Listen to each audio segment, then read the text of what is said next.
Pessoal, boa tarde, novamente. Meu nome é Paulo, já fui professor de História do cursinho, sou professor de História atualmente. Fui convidado para dar uma aula especial para vocês e eu escolhi o tema sobre escravidão, tratar a escravidão numa perspectiva histórica. Eu acho que relações do mundo do trabalho e formas como o ser humano produz materialmente é um tema que é muito recorrente em provas, é muito recorrente em diversas avaliações. Eu acho importante vocês terem uma noção mais histórica desse evento, né? Desse sistema, na verdade, que faz parte de diversas sociedades humanas. Uma outra questão é que quando nós falamos de escravidão, eu acho que cai muito a gente fica muito com a ideia do que aconteceu no Brasil, né? Na escravidão das pessoas de origem africana, e o sistema que foi levado adiante no caso do Brasil e de outros países, de outras colônias do continente americano. Não é o único sistema escravista do mundo, está longe de ser o único, e também não é original, né? Não foi criado do nada a partir pelos portugueses desse sistema. É uma coisa que já vem de muito tempo, e eu queria tratar de alguns temas, alguns objetos gerais desse tema com vocês, tá bom? Se vocês tiverem alguma dúvida, alguma questão, podem falar no chat, tá? Eu estou com ele aberto. E aí, se vocês quiserem colocar alguma coisa durante a apresentação, podem colocar. Antes de começar a fazer, a explicar algumas coisas, né? Ir para algumas sociedades escravistas, eu queria que vocês colocassem um pouquinho no chat o que vocês consideram como características da escravidão. O que é necessário para ter uma escravidão em sociedades humanas? Queria que vocês colocassem algumas opiniões de vocês aí no chat, por favor. Pensando nisso que eu falei, que a escravidão não é original do Brasil, ela não aconteceu só aqui, ela aconteceu em outros lugares. Então, para ser denominado uma instituição escravista, o que é preciso? Coloquem aí nos comentários, por favor. Vamos lá, pessoal. Palavras, características que vocês lembram sobre um sistema escravista. Coisas que vocês acham que têm relação com o sistema escravista. Trabalho forçado e exaustivo. Eu vou passar o que vocês estão comentando aqui para o slide. Talvez demore, porque a minha apresentação está meio lerda, mas eu acho que vai rolar. Vamos lá. Trabalho forçado e exaustivo, trabalho não assalariado, aprisionamento de um certo grupo e desumanização daquele grupo com a inferiorização. Obrigado para quem colocou os comentários. Eu acho que se a gente pensa no caso brasileiro, é muito característico, né, do caso que aconteceu nas Américas, dessas características da escravidão, e a gente vai tentar ver em outros casos, ver em outras realidades, em outros tempos, como que a escravidão aconteceu também nesses outros lugares, e a partir disso tentar estabelecer alguns paralelos, tá bom? Novamente, se vocês quiserem perguntar alguma coisa, colocar alguma observação, é só colocar nos comentários aí do chat, tá? Eu tô com ele aberto. Bem, eu separei 3 sociedades para nós estudarmos, né, para fazermos um estudo de caso, e são elas a Roma, a antiga Roma, o povo Inca e o Brasil colonial. Roma antiga eu coloquei aí porque, bem, a civilização romana é uma das bases da civilização europeia, né, da qual nós devemos algumas coisas por conta da colonização, então é importante a gente entender um pouco daquele sistema, para entender também como que a escravidão brasileira teve as suas bases. O povo Inca é um povo da América pré-colombiana, né? América antes da chegada dos europeus. A gente vai ver como que funcionava o sistema de trabalhos deles e ver também que existem algumas características que nós podemos entender como de relações escravistas. E depois o Brasil colonial, né, que é uma realidade que a gente conhece mais, mas eu queria aprofundar nos conceitos específicos de escravidão com vocês. Então a gente vai passar por esses três casos, essas 3 sociedades nessa aula. Vai ser o nosso roteiro.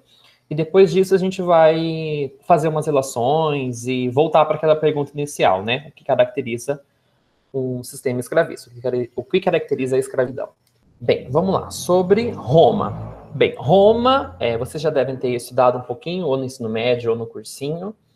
Roma foi um um grande império, uma grande sociedade da época antiga, que dominou praticamente toda a Europa, né, que ela se expandiu por todo o continente europeu, aí como vocês podem ver no mapa, né, no continente europeu, no norte da África e também algumas regiões do continente asiático. Essa grande expansão, ela aconteceu principalmente na época do Império, né? Roma passou por 3 períodos distintos, uma época de monarquia, que existiam monarcas e o sistema era monárquico, uma época de república, com sistemas de representação e participação do povo, e, por fim, o período do Império, né? Com os grandes imperadores, com o poder forte nas mãos do Senado romano. E é nesse período do Império, então, que acontece essa maior expansão de Roma, que ela atinge todo esse apogeu. Aí no mapa que vocês estão vendo, a parte em rosa é o principal de Roma, são as províncias e as cidades que surgiram ainda na época da República, na época da monarquia, e o que está em verde são como se fossem as colônias, né, as províncias do Império, que eram dominadas pela capital, que eram dominadas por Roma, mas não faziam realmente parte do núcleo principal desse grande império. Dentro dessa grande sociedade, nós podemos falar de 3 classes principais, né? Que são os patrícios, plebeus e as pessoas escravizadas. Os patrícios, eles são a elite de Roma, são aqueles que eram os donos das terras, né? Que eram donos dos grandes comércios, e a partir desses patrícios, né? A partir do domínio deles, que acontecia o restante da hierarquia, né? Eles estavam no topo. Eles eram os cidadãos mais prestigiados, aqueles que tinham mais direitos, que podiam ter voz mais ativa dentro dos sistemas de representação, como o Senado e outros meios de praticar política dentro daquela sociedade. Então, portanto, a elite. Os plebeus eram a camada mais baixa da sociedade, né? Aqueles que não tinham as mesmas condições financeiras e sociais dos patrícios, aqueles que trabalhavam em atividades mais ligadas à agricultura, ao comércio baixo, né? Comércio de pequenos bens, como bens manufaturados, pães e alimentos. E, portanto, muitas vezes precisavam trabalhar para os patrícios, né? Viver em uma relação de não servidão, mas em uma relação abaixo do que da situação dos patrícios. Eu vou voltar depois um pouco sobre os plebeus, porque os plebeus, mesmo tendo poucos direitos, eles têm, dentro da sociedade romana, mecanismos, e eles são reconhecidos enquanto cidadãos. Então, a eles é permitido a luta, a eles é permitido falar nas assembleias, e é uma condição totalmente diferente dos escravizados, né? Os escravizados, eles eram pessoas que eles perdiam a sua liberdade, e aqui é o primeiro ponto que eu acho importante vocês se acostumarem com essa terminologia, né? Escravizado. Nós não falamos mais atualmente no campo de história a palavra escravo. Por quê? Porque quando você fala escravo, você tira totalmente a humanidade, a história daquela pessoa. Quando você fala escravo, é como se ele fosse um escravo. Ele vivesse e ele fosse caracterizado apenas pela sua situação de trabalho. Ah, ele é um escravo, ele faz isso, ele trabalha dessa forma e ponto. Quando você fala escravizado, na própria palavra, você já dá a entender que esse indivíduo passou por um processo de escravização, ele passou por esse processo de se tornar um escravizado, mas ele não é só aquilo. Uma pessoa escravizada, ela tem toda uma história que vai além da sua situação social, da sua situação econômica, né? A pessoa escravizada tem uma cultura, tem uma língua, tem uma família, tem toda uma história, tem toda uma existência que vai muito além do que apenas a sua função e a sua produção econômica. Então, isso é muito importante de já esclarecer aqui. Eu não vou utilizar a palavra escravo nessa aula, assim a palavra escravizado, tá? Bem, fechando esse parênteses, voltando um pouco para Roma. Roma, então, tinha essas 3 classes principais, dos patrícios, dos plebeus e dos escravizados. As funções sociais, né, os trabalhos que os plebeus e os escravizados exerciam, vocês vão ver durante toda essa aula que elas são muito parecidas. As camadas mais pobres da sociedade, que são os plebeus, no caso do Brasil colonial, trabalhadores assalariados brancos, mas que não têm tanto dinheiro, que não têm posses, a função deles e a função de pessoas escravizadas, elas são parecidas. Eles exercem trabalhos similares. Mas isso não quer dizer que a vida deles é igual, né? Que a forma de existência deles é semelhante.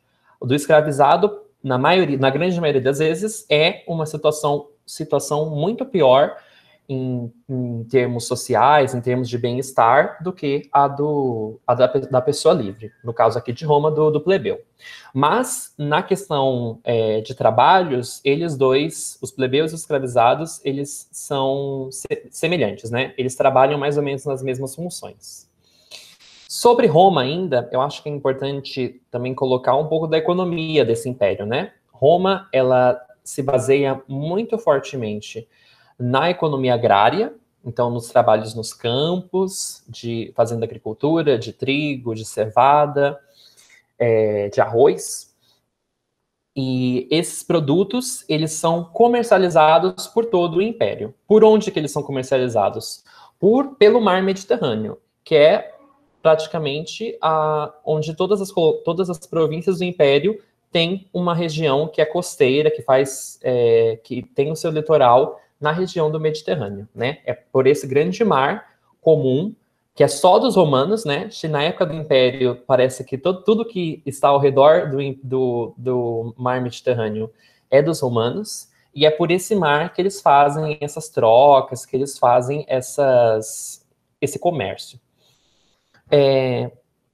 Para chegar nesse ponto de eles conseguirem dominar todo esse território, não foi a partir de acordos financeiros, não foi a partir de casamentos, como vai acontecer depois na história da Europa. Nesse momento, para eles terem um território tão grande, foi por meio da guerra.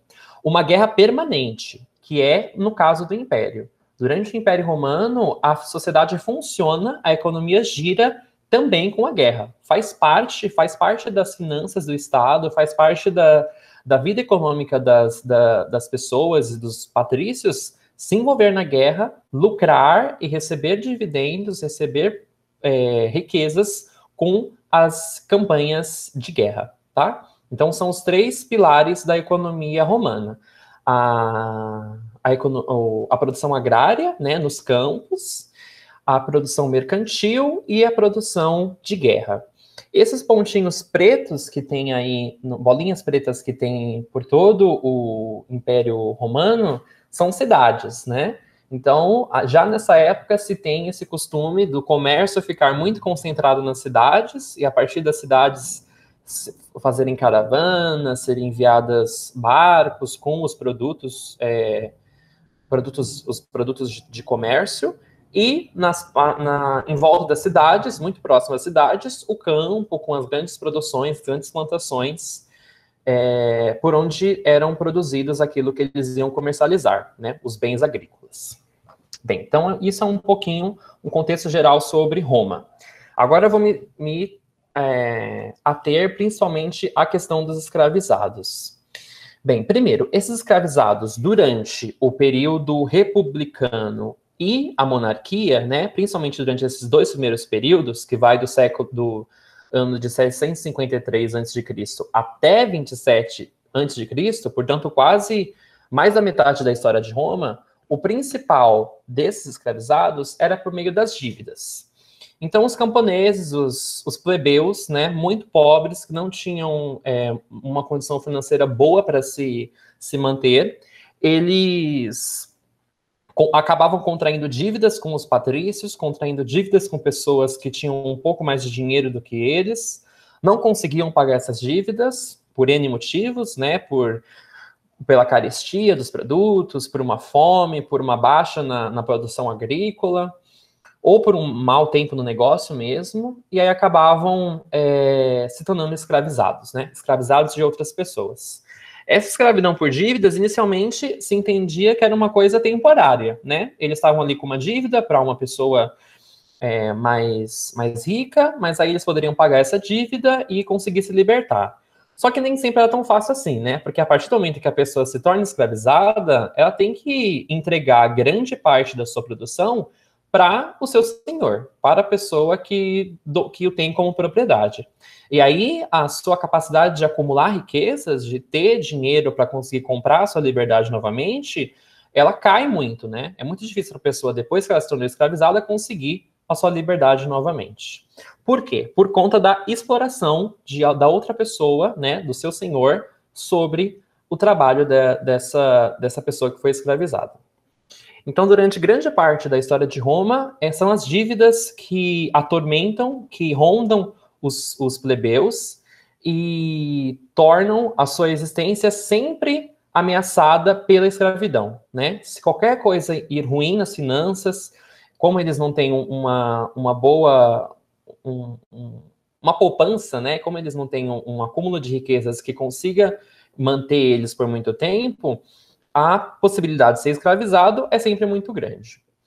E as guerras, né? A partir do momento que Roma começa a expandir, começam a haver essas guerras, e escravizados, pessoas são feitas escravizadas desses lugares distantes do Império Romano, que se tornam agora parte do Império Romano, e são trazidos para Roma para viverem, para serem comprados e para trabalharem dentro do Império Romano. Por que se escravizar, né? Qual o motivo dos romanos para escravizar outras pessoas? É sempre bom comparar com o caso brasileiro. Como eu vou falar mais para frente, na parte sobre o Brasil colonial, as pessoas eram escravizadas para trabalhar nas plantações de cana-de-açúcar e depois nas plantações de café. No caso de Roma, as pessoas eram escravizadas por dois motivos. Primeiro, demonstrar força. Então, Roma consegue vencer uma guerra, sei lá, com Cartago, que era uma cidade muito importante do norte da África.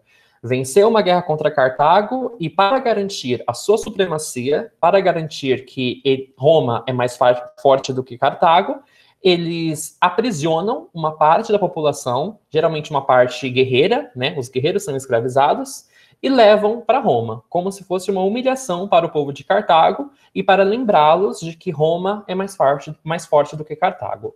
Então, esse é um dos motivos para se escravizar uma outra sociedade, no caso romano, né? Para eles demonstrarem a sua força, a sua superioridade e se instalarem como os mais fortes. E o outro motivo é de acumular riqueza mesmo. O escravizado, ele representa uma riqueza muito grande para a pessoa que o detém, porque ele pode, com a pessoa escravizada, você pode produzir mais, você pode empregar ele em diversas funções dentro da sociedade romana, e assim conseguir acumular algumas riquezas.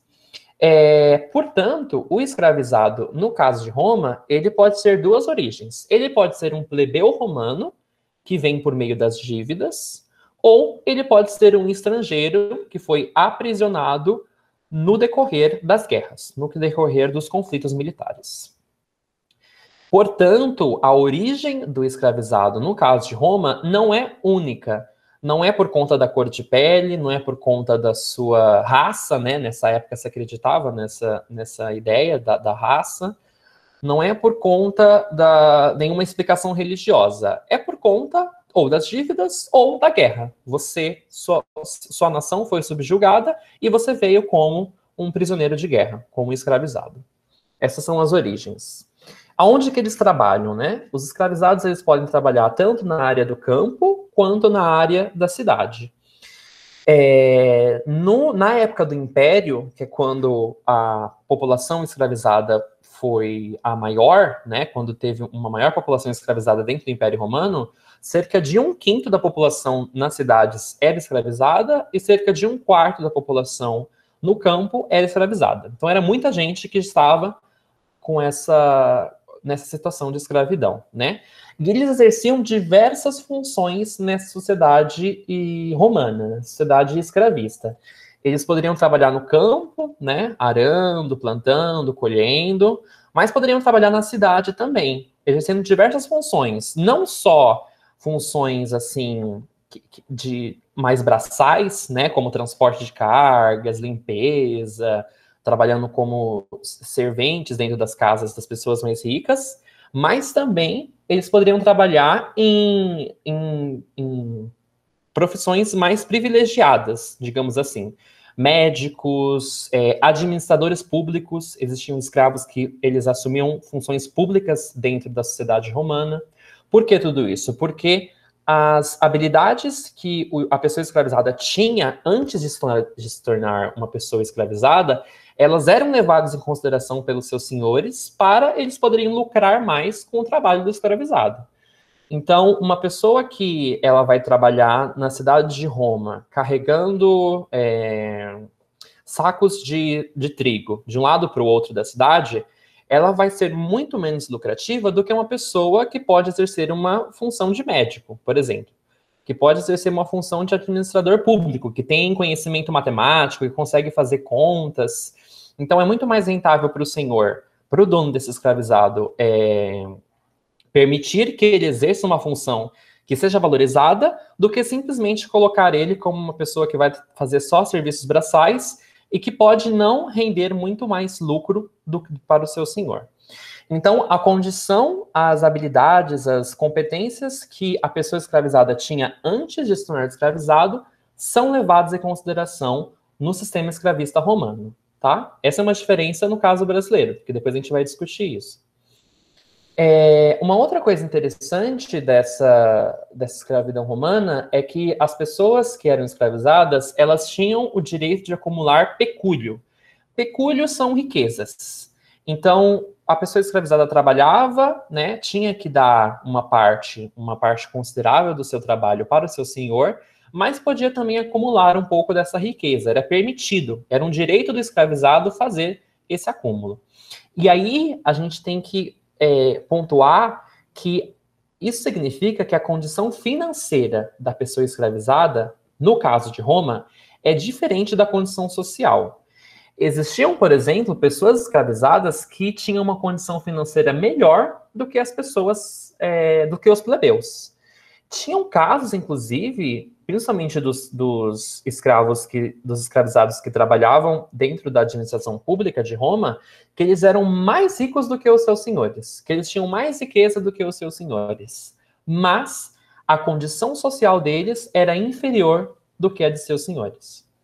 Essa é uma diferença muito importante de Roma, porque o dinheiro, a quantidade de riqueza, não significava que você teria mais prestígio social nessa sociedade. O prestígio vem da classe em que você está inserido. Se você é plebeu, você vai ter uma gama muito grande de direitos e participação política. Agora, se você é plebeu ou escravo, você vai perdendo esses direitos, não importa o tanto de dinheiro que você tenha, tá? Como que essas pessoas escravizadas conseguiam, né? Tinham a possibilidade de conseguir a sua liberdade. Ou no leito de morte do seu senhor, em que ele libertasse ele, né? Como uma forma de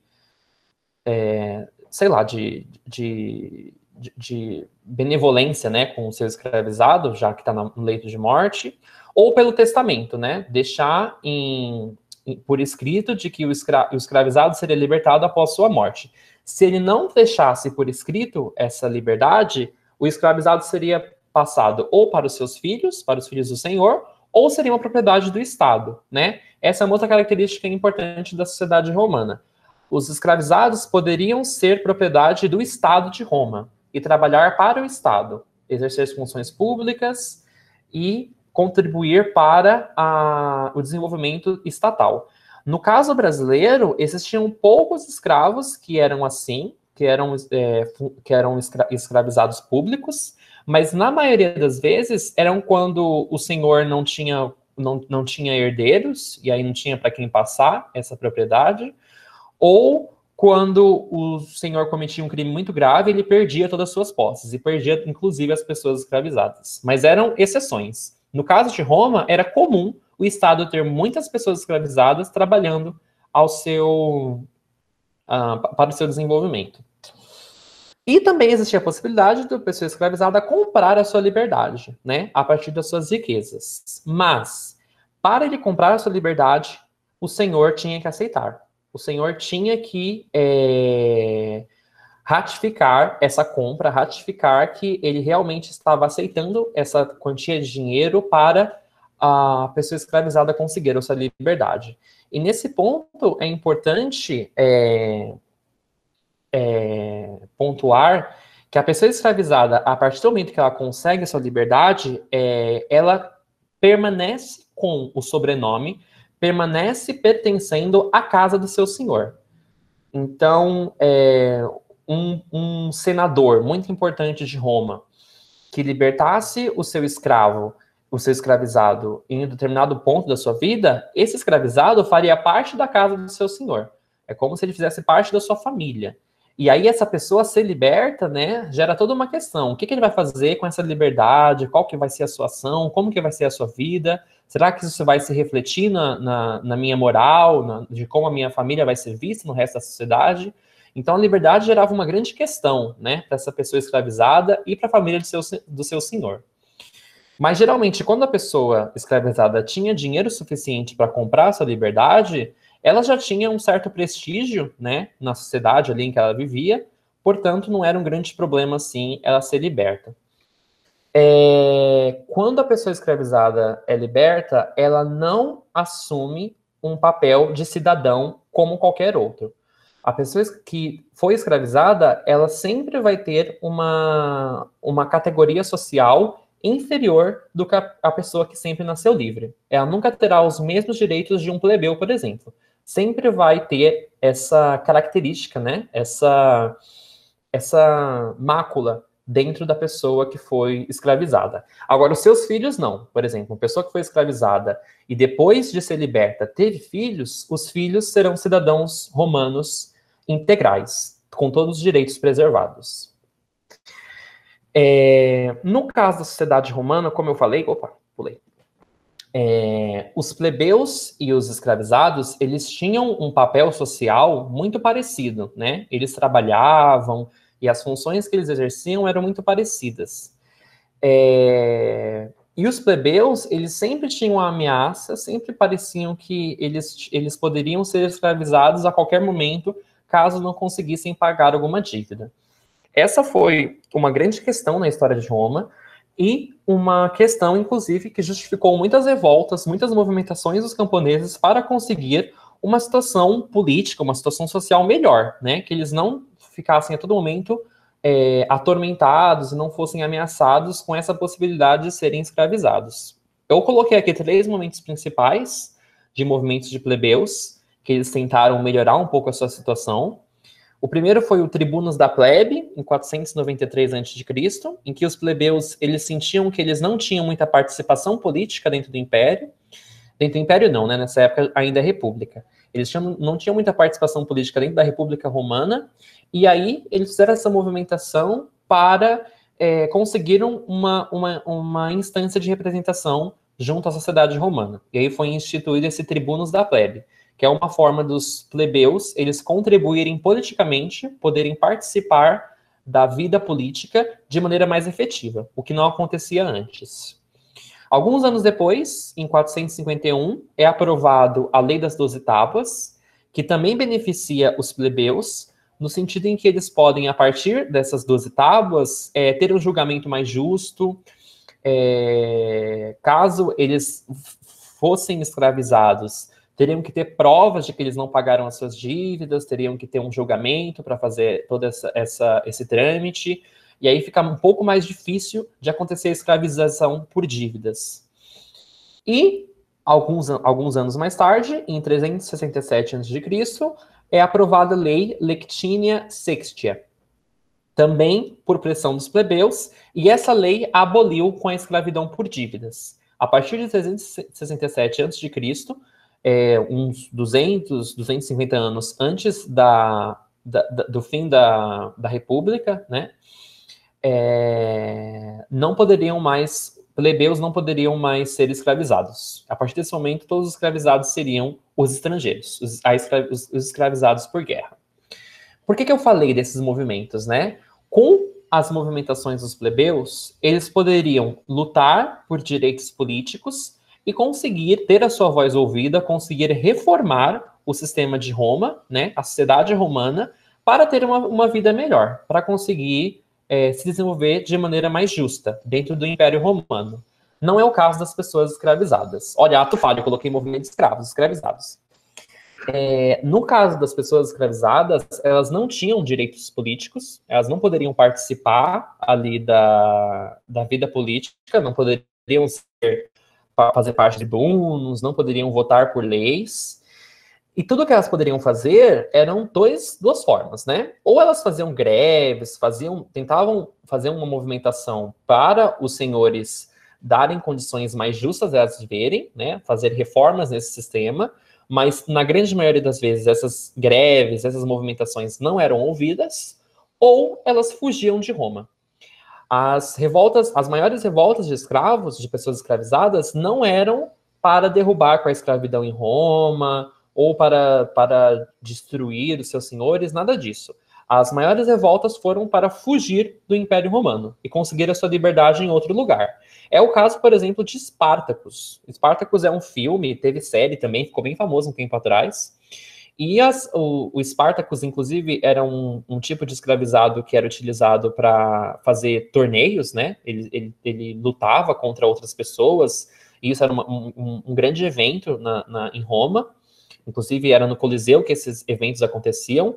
E Spartacus lidera uma rebelião de pessoas escravizadas para fugir do Império Romano. Eles tentam fugir e sair daquele sistema, porque eles entendiam de que não dava para derrubar o sistema, porque Roma, o Império Romano estava fundado na escravidão. Derrubar seria uma coisa monumental.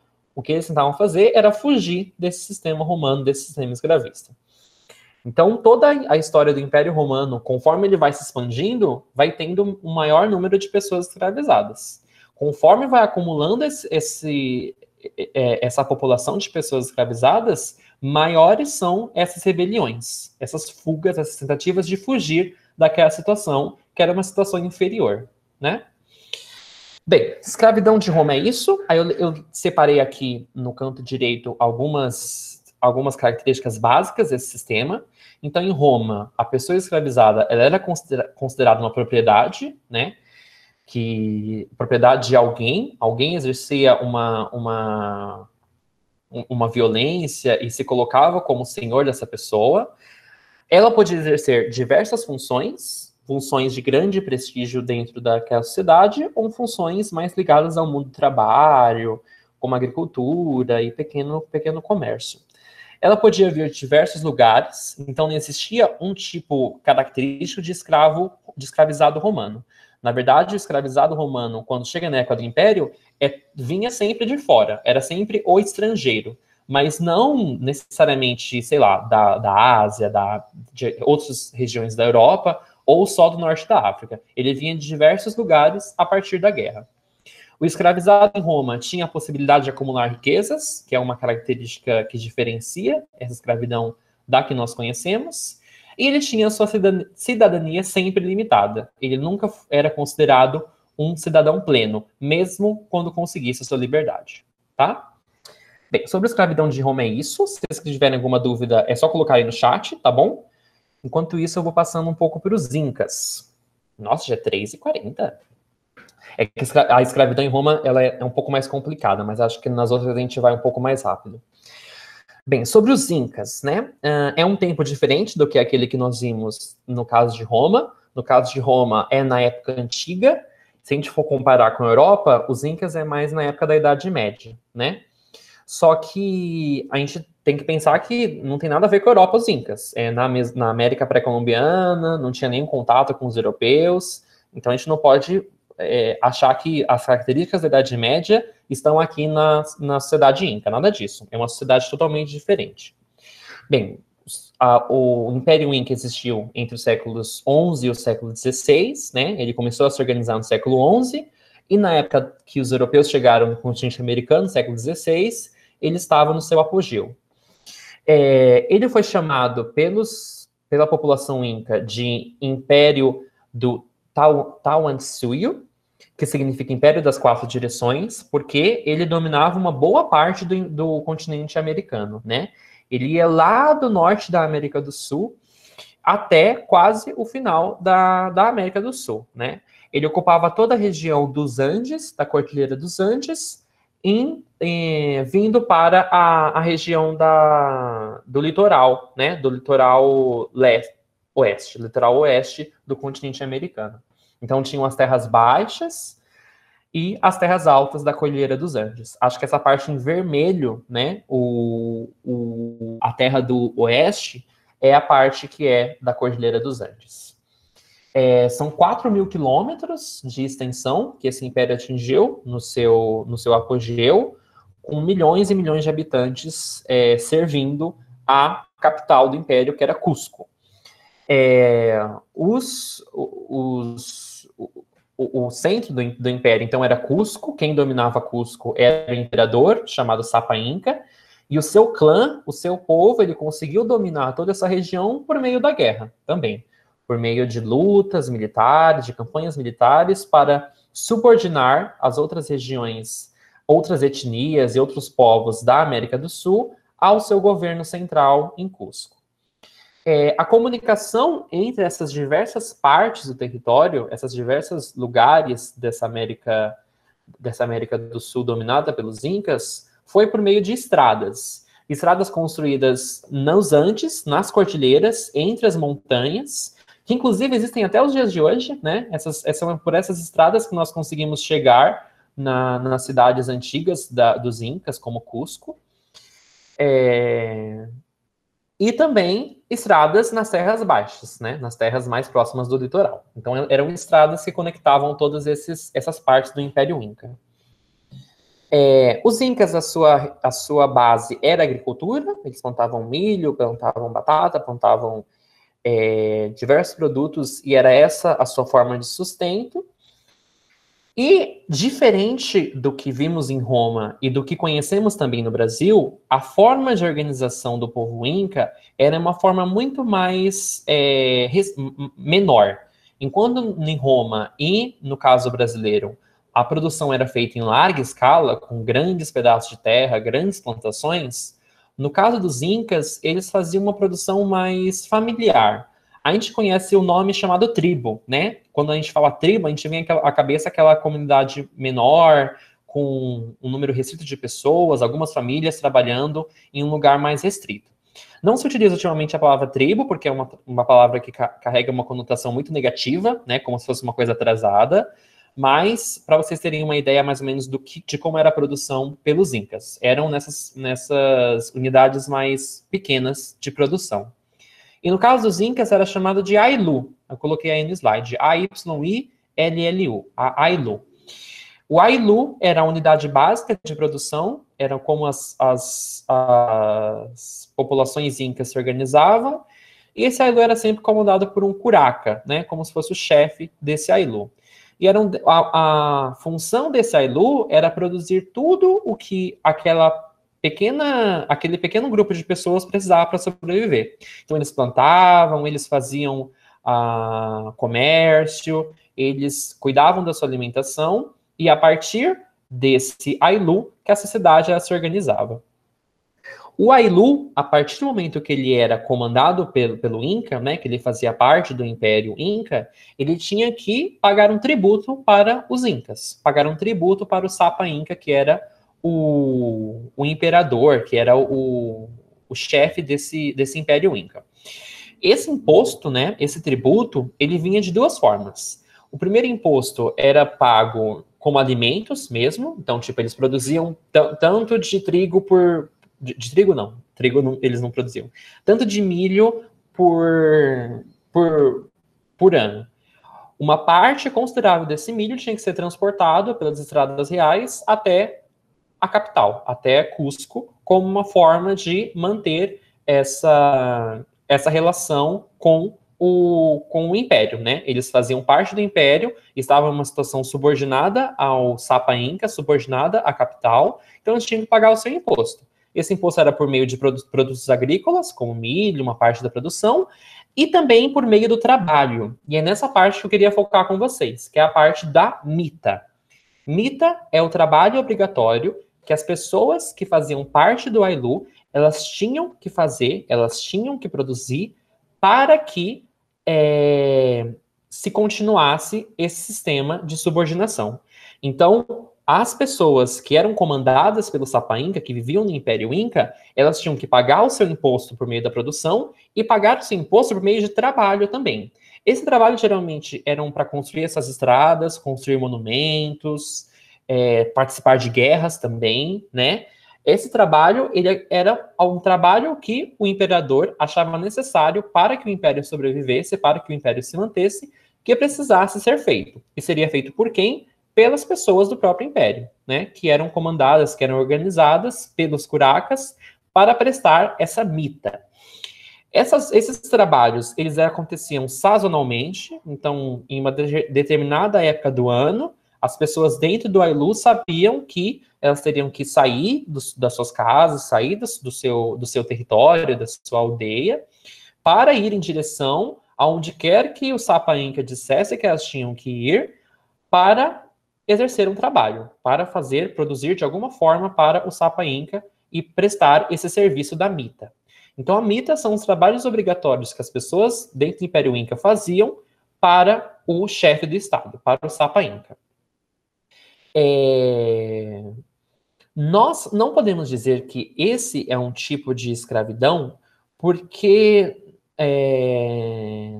essas pessoas elas estavam fazendo trabalhos obrigatórios, mas o tipo de trabalho que elas estavam fazendo, primeiro que de alguma forma revertia para elas, né? Essa construção das estradas, esse comércio que era feito de um lugar para o outro dentro do Império Inca, era uma coisa que realmente ela era revertida em pontos positivos para os Ailus, em pontos positivos para a vida das pessoas. Então não era simplesmente uma exploração do seu trabalho, tinha ali um motivo por trás, e era uma coisa também que não era constante, né? A mita nunca é uma coisa constante. Ela acontece em determinadas partes do ano, em determinadas partes da vida, mas ela é uma coisa que acaba e depois as pessoas voltam para suas casas, voltam para seus trabalhos e tudo mais. O que os espanhóis fazem no século XVI? Quando eles chegam, eles não destroem o Império Inca. O que eles fazem? Eles assassinam, eles eliminam, eles acabam com a elite do Império. Então, eles matam o imperador Inca, o Sapa Inca e toda a sua família real e se instalam no topo desse sistema.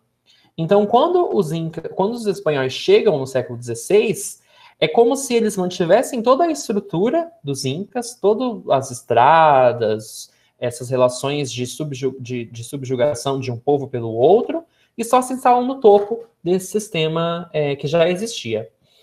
E eles continuam com as mitas, com esses trabalhos obrigatórios. Só que agora, esses trabalhos, eles não vão ser mais em obras públicas, não vão ser mais trabalhos ligados à produção de estradas ou monumentos. A mita será os trabalhos que os indígenas farão nas minas de prata, que são descobertas pelos espanhóis e são escravadas, são extraídos os minérios para serem enviados para a Europa. Então, essa mita, que antes era um trabalho obrigatório para prestar tributo ao imperador, e era um trabalho obrigatório que acontecia sazonalmente, né, em determinadas partes do ano, na época dos espanhóis, ela é transformada em um tipo de relação em que as pessoas indígenas eram obrigadas a sair das suas casas para trabalhar nessas minas de prata. Na grande maioria das vezes, essas pessoas não voltavam, porque essas minas de prata eram ambientes terríveis, em que a mortalidade era muito grande, as condições de vida eram muito precárias, em questão de alimentação, em questão de sobrevivência mesmo, de moradia. Então, as pessoas geralmente não voltavam, e ou porque morreram, ou porque resolveram ficar por ali, passaram tanto tempo longe da sua comunidade que já não sabe mais se essa comunidade existe. Então, essa mita, esse trabalho obrigatório que antes era uma forma de tributo, ele é totalmente subvertido pelos espanhóis para se transformar em mão de obra barata, em mão de obra escravizada para as minas de prata. Porque esses trabalhadores não eram remunerados, né? Eles estavam fazendo aquilo ali, os espanhóis entendiam como se fosse ainda pagando tributo pelos espanhóis serem os seus líderes, serem os seus chefes. Então, esse trabalho da mita, essa relação da mita é totalmente transformado pelos europeus quando eles chegam, tá? Então, só fazendo um resuminho Opa, volta. fazendo um resuminho do trabalho dos incas, né, que são os mitaios, quando era na época inca, quando era na época em que o imperador era o Sapa Inca, lá na capital Cusco, a condição das pessoas era assegurada. Então, uma pessoa que vivesse num pequeno ailu, na região da Bolívia, por exemplo, que hoje nós conhecemos como Bolívia, né? Nessa época não existia esse país, mas nessa região, ele não perdia nada da sua cultura, não era obrigado a prestar tributo aos deuses dos incas, não era obrigado a seguir os seus ritos religiosos, a sua arquitetura de casas, nada disso. O que ele tinha que fazer era trabalhos sazonais direcionados ao Estado. Algumas vezes por ano, ir lá, prestar um serviço, construir uma estrada, depois voltar para sua casa. Então, essas características culturais eram mantidas no caso desses trabalhadores mitaios, dessas pessoas que prestavam a mita. E por que ela existia, né? Porque ela era uma forma de legitimar a força do imperador Inca. Então, o Sapa Inca, o imperador Inca, ele tinha que se mostrar mais forte de alguma forma para justificar o seu poder, justificar a sua posição como imperador. Portanto, ele utilizava desse trabalho da mita para justificar a sua força. E também para a comodidade de construir essas estradas. E tudo isso ele é subvertido na época dos espanhóis para esses trabalhos ligados à produção de prata, né? A escavação de prata que os espanhóis queriam do continente americano. O professor Vitor está fazendo uma aparição aqui. Ó, Paulo, rolavam umas obragens no início da colonização também, né? O que são essas obragens, Vitor? Se você quiser abrir o microfone, pode falar um pouquinho sobre elas. Ótimo tá vendo sua live aí, Paulo. Da hora, cara. As obragens eram aquelas, na verdade, a parte têxtil, né? Que muitas vezes o pessoal na mita também era levado a fazer, né? E tem gente que chega a falar que era até pior, né? Que as próprias minas de prata, né? E chegava a ser um negócio tão tal quanto, né? E essas obragens, elas eram feitas pelos espanhóis ou pelo imperador Inca? Pelos espanhóis. Pelos espanhóis, né? Sim. Pelos espanhóis. Sim, sempre na ideia da subversão, né? Os mitaios, antes, na época dos Incas, eles trabalhavam para o Estado, prestavam esse tributo em forma de trabalho, e na época dos espanhóis, trabalhavam nas produções de prata, e como o Vitor falou, trabalhavam também produzindo tecidos, né? Sempre pensando no lucro, pensando no que eles podem produzir para os espanhóis. Realmente. Já está se aproximando do fim da aula, vou passar rapidinho para o Brasil colonial, então. Achei legal esse final do paralelo com os espanhóis, dos incas, porque meio que introduz um pouco o sistema escravista brasileiro, né? Porque é muito diferente do que esses trabalhos obrigatórios dos incas, e é muito diferente do sistema escravista romano, que tinha o seu fim, tinham fins que eram para guerras, tinham fins que era para legitimar a força, e no caso brasileiro, no caso da escravidão moderna, né, que é chamado da exploração das colônias europeias, era para lucrar, para dar dinheiro, para dar riquezas materiais para as potências europeias, Portugal e Espanha.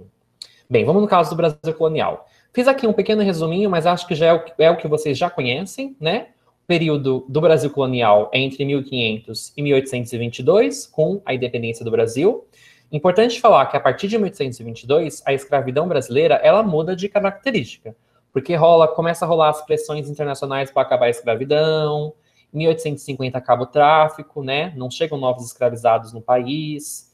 Então, a escravidão muda um pouco de figura a partir da independência.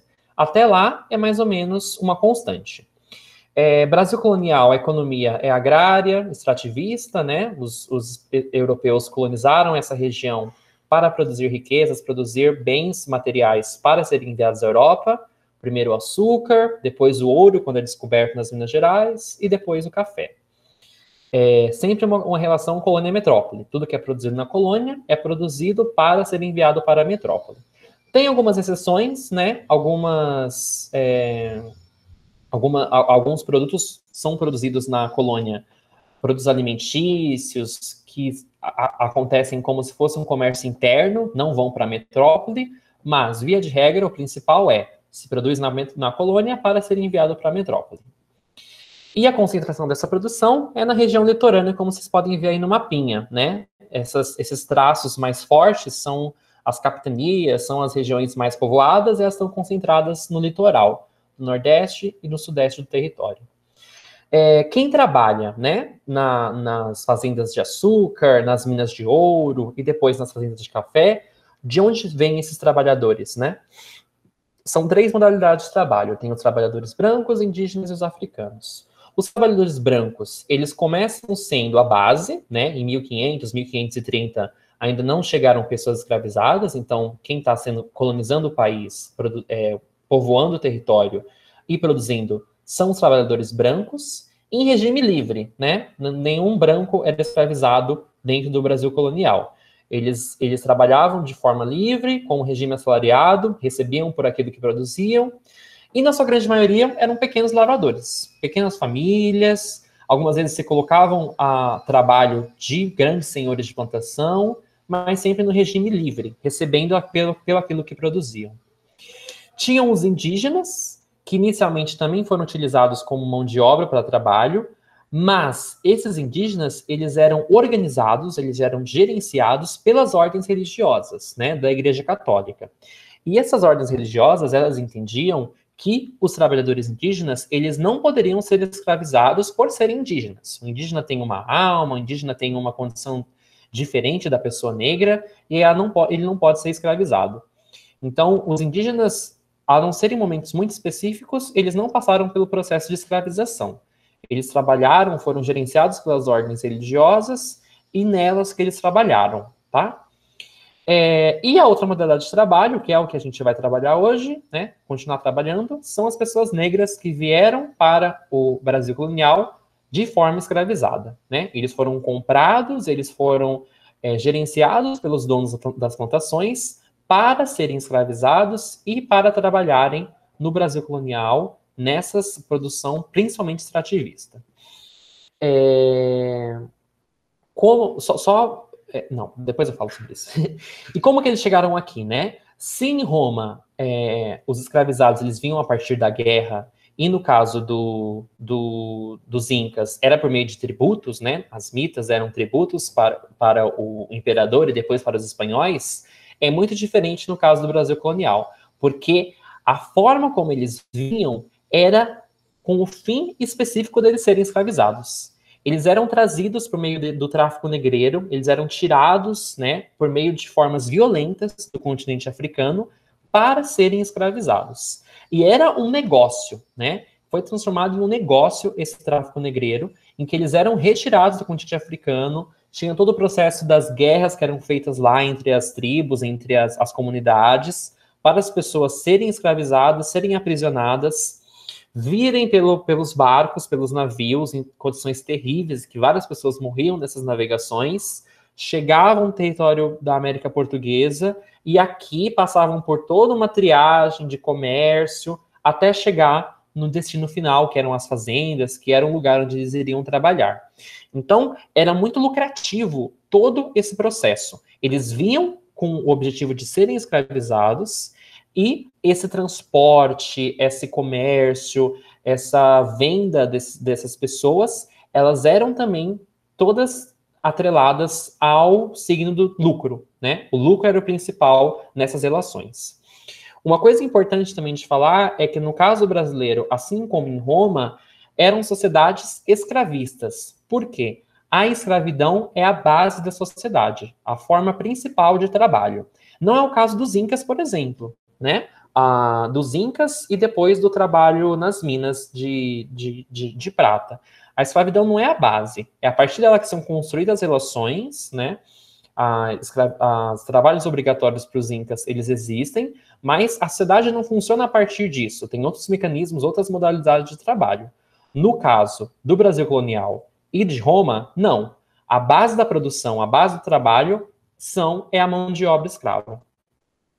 Eles trabalham tanto no campo quanto na cidade, mas com a observação de que, no caso brasileiro, a maior parte das pessoas escravizadas está no campo, está nas fazendas de açúcar, de café e nas minas de ouro em Minas Gerais. É o foco, é o principal de onde as pessoas escravizadas estão nesse momento da história do nosso país. As características a quem a pessoa escravizada é antes da escravidão, no caso brasileiro, não importa para os seus senhores. Quando o escravizado chega na fazenda de açúcar, na época do Brasil colonial, ele vai ser direcionado para uma determinada função, não importa quem ele era antes. Ele poderia ser um curandeiro, né, super instruído nas artes da medicina, ele pode ser um artesão que sabe costurar, que sabe construir que sabe manipular objetos de madeira. Ele pode ser um construtor civil, né? Ele pode ter esse conhecimento de construir casas de alvenaria.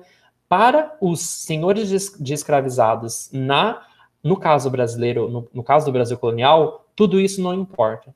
Ele vai adaptar essa mão de obra escravizada para os seus propósitos, seja para produzir a cana-de-açúcar, para produzir café. No caso das pessoas que vivem na cidade, para vender os produtos, para ser carregador, né? Transportar as coisas dentro do espaço urbano. Não importa. Para ele, não importa a história antes da pessoa escravizada. O que importa são as necessidades que ele tem na época, no momento da produção. E é uma coisa que é diferente de Roma, né? Lembra que eu falei que em Roma era valorizado as características, as habilidades da pessoa escravizada para o lucro, para o desenvolvimento do senhor. E tem também o caso da liberdade também na escravidão brasileira, né? No Brasil colonial. As pessoas podiam conseguir a sua liberdade a partir da alforria, que é dada, o nome da liberdade é alforria, né? Que era dada pelo senhor no leito de morte ou por bom comportamento, não sei.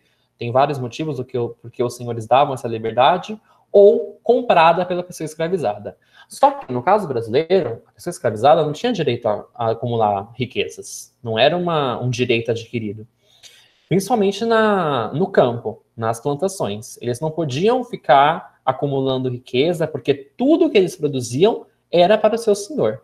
Então, para acumular riqueza, era sempre por vias ilegais, né? Por uma forma mais de resistência mesmo. E aí a gente entra nas formas de resistência do Brasil colonial dessas pessoas escravizadas. Tinha os quilombos, que é quando essas pessoas fugiam do sistema, fugiam das cidades, fugiam do campo, criavam suas próprias comunidades.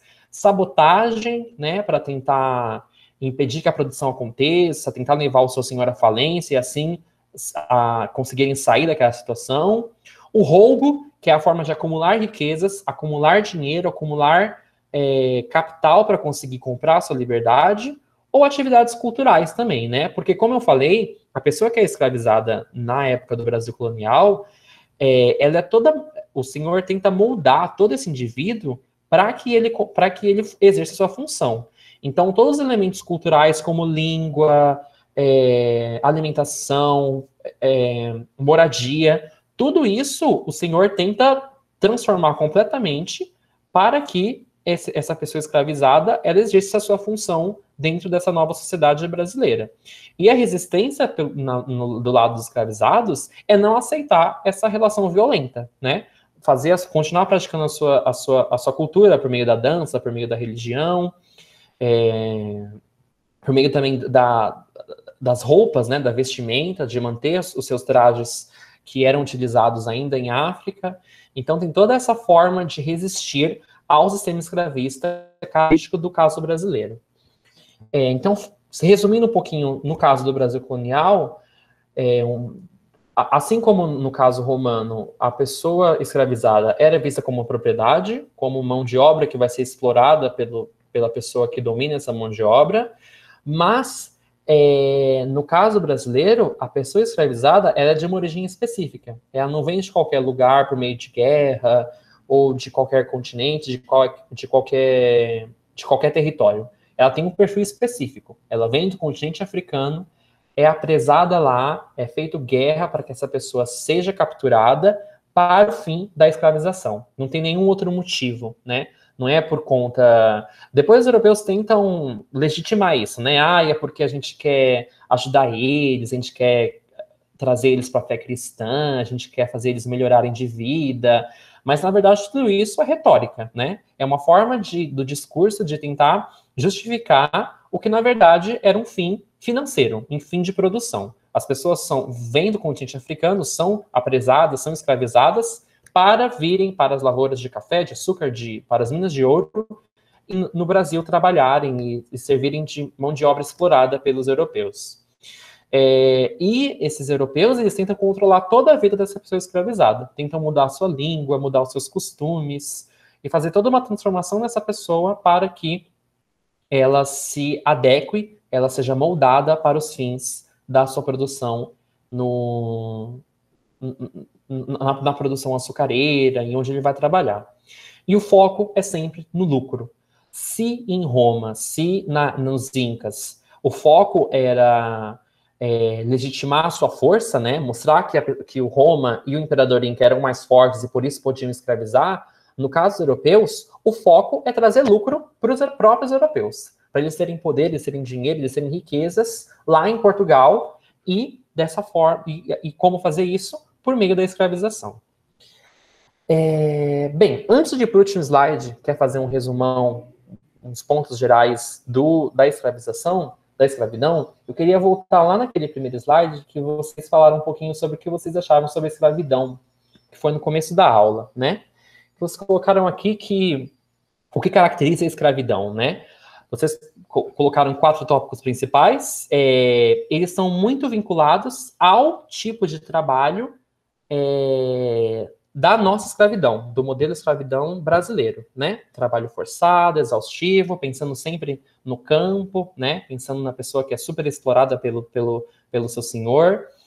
E é importante um pouco desconstruir essa ideia, porque parece que o escravo é um só, né? Parece que sempre as condições do escravo, da pessoa escravizada, são aquelas que a gente vê reproduzido na mídia, nos filmes, nas séries, nos livros didáticos, inclusive, né? Que parece que a pessoa escravizada é só aquela que está sempre no campo trabalhando. Existem vários modelos, né, de escravidão no mundo, inclusive dentro do Brasil. O escravizado que estava no campo era muito diferente do escravizado que estava na cidade. As condições financeiras que ele tinha, as possibilidades de existência que ele podia ter dentro da escravidão. Então, é importante ter isso em mente. Trabalho forçado e exaustivo, ele é mais característico do tipo de escravidão no campo, né? Tanto em Roma quanto no Brasil, mas tinha também outro tipo de trabalho que não era no campo, que era na cidade, que não tinha tanto essa intensidade. O trabalho não assalariado é aquela ideia de que o trabalhador escravizado não recebe nada pelo seu trabalho, né? E na grande maioria das vezes, sim, mas, de novo, principalmente no trabalho dentro do campo. Na cidade, e no caso de Roma, eles tinham uma estratégia para conseguir acumular riqueza. Inclusive, em Roma, eles tinham o direito de acumular riqueza, né? Como vocês viram. Aprisionamento de um certo grupo. Isso, para o caso da nossa escravidão brasileira, é correto. Realmente, era um grupo das pessoas que vinham do continente africano que eram escravizados. No caso dos romanos, por exemplo, não, né? Eram escravizados de guerra. E dependia de qual região que eles vinham. Podia ser do próprio continente europeu, podia ser do norte da África. Eles tinham várias origens. E desumanização daquele grupo com a sua inferiorização. No caso dos romanos, ainda essas pessoas, apesar de elas serem consideradas propriedade e serem trabalhadas,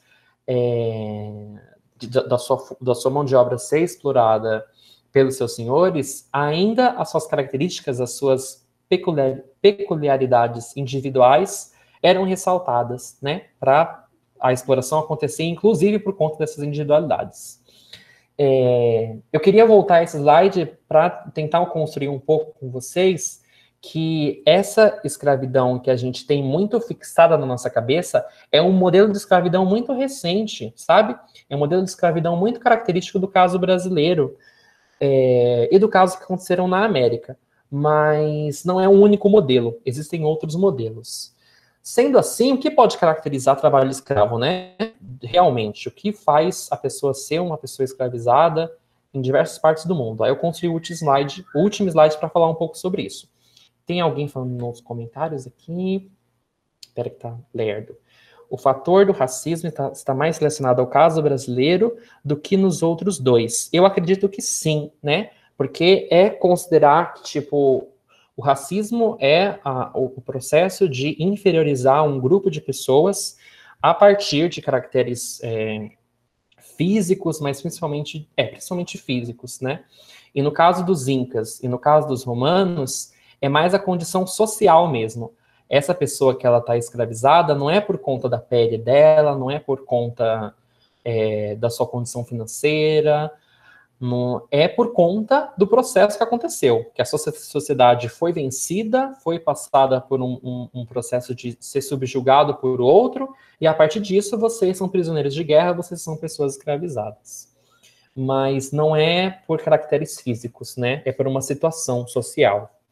Acho que, realmente, o racismo está mais vinculado, eu diria até no caso americano, né? Porque a escravidão de pessoas que vieram do continente africano, elas vieram para todo o continente americano, não só para o Brasil, mas para o sul dos Estados Unidos, para algumas colônias da América Central. Então, acho que para todo o continente americano, o racismo é importante, é uma palavra importante. Então, numa perspectiva global, né, numa perspectiva de diversos tempos, diversas sociedades, o que a gente pode caracterizar como escravidão? Primeiro, separei 5 pontos. Prometo que é o último slide, tá? Eu sei que eu já passei do tempo, mas é o último slide.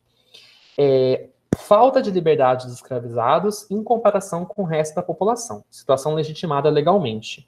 Então, a pessoa que ela é escravizada, ela não está em pé de igualdade no quesito liberdade com as outras pessoas. É importante pensar que liberdade é um conceito que muda de sociedade para sociedade, de tempo para tempo. Então, na época do Brasil colonial, em que todo mundo era submetido ao rei em Portugal, ninguém tinha liberdade para, sei lá, não ser católico, para não pagar os seus impostos, para desobedecer uma ordem do rei.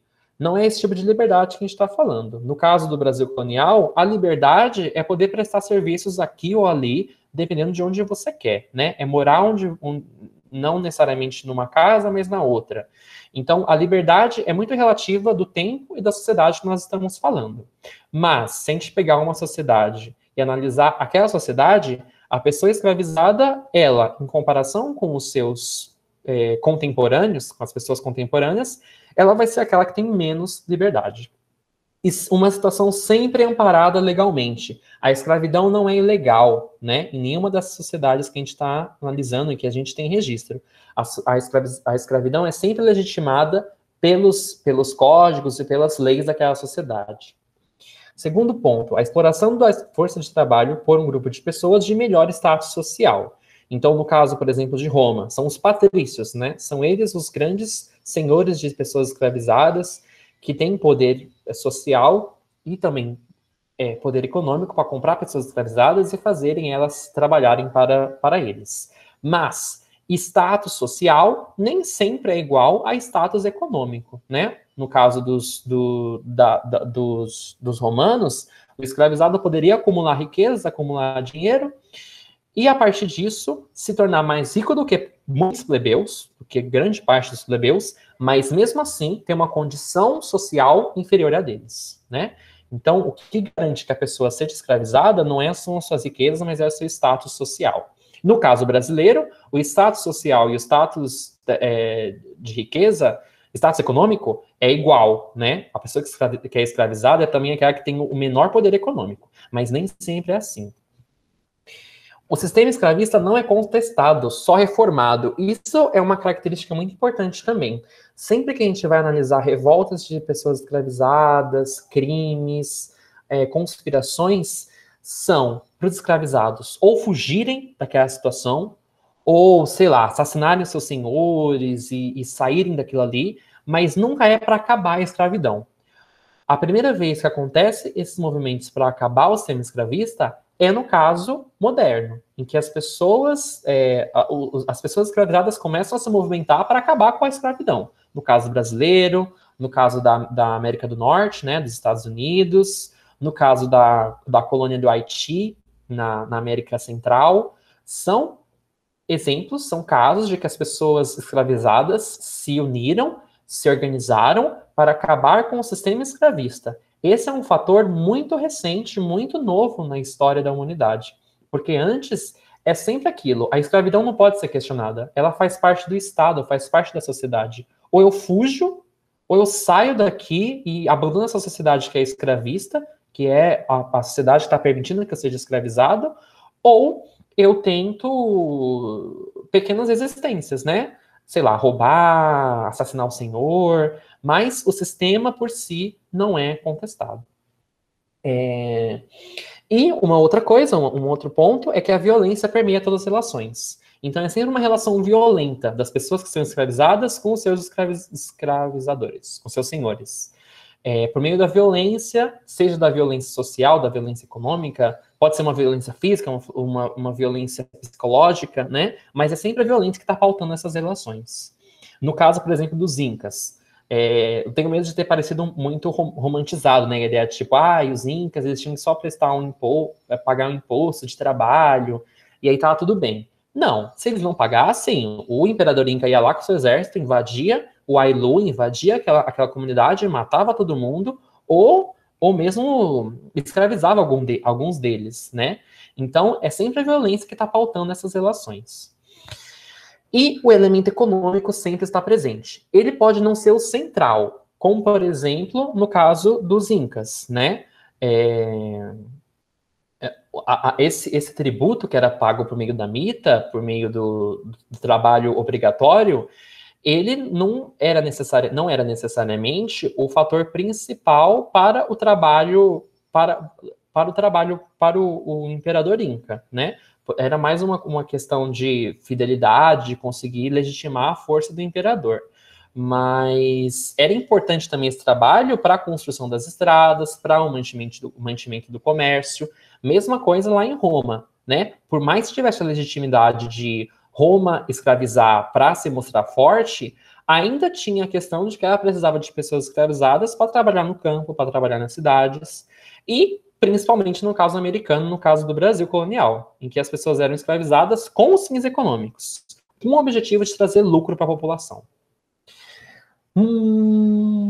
Acho que é isso, pessoal. Eu queria muito, com essa aula, fazer isso, diferenciar o que é o caso brasileiro, o que é o caso da América, o caso da escravidão que aconteceu na América, do que aconteceu no resto do mundo, né? Porque de tirar essa ideia de que a escravidão sempre é de uma forma única que acontece. Depende muito da época, depende muito do momento que é vivido, né? E da sociedade que a gente está tratando. Eu acho que, depois eu vou conversar, inclusive, com o Felipe e a Ana, que estão responsáveis pelas aulas especiais do cursinho, de dar uma segunda parte dessa aula falando só sobre a escravidão, no caso, depois de 1822, né? Com a abolição, com os movimentos de escravos para acabar com a escravidão, porque, como eu falei, é um fato muito novo. Contestar o sistema escravista para que ele acabe e essas pessoas continuem naquela sociedade como cidadãos plenos, como pessoas iguais a todas as outras, é um fator muito novo na sociedade. E que, inclusive, é um fator novo que nunca se aconteceu realmente, né? Porque vide o racismo que a gente vive hoje, em que as pessoas negras são tratadas como pessoas inferiores, de diversas formas, né? Continuam sendo marginalizadas, continuam com seus direitos negados, agora não mais legalmente, mas acontece socialmente, né? Então, acho que cabe uma segunda parte dessa aula falando só sobre o caso brasileiro e como essa escravidão ela foi entrando em colapso, ela foi sendo contestada pelas pessoas escravizadas na segunda metade do século XX. Século XIX. Mas acho que é isso.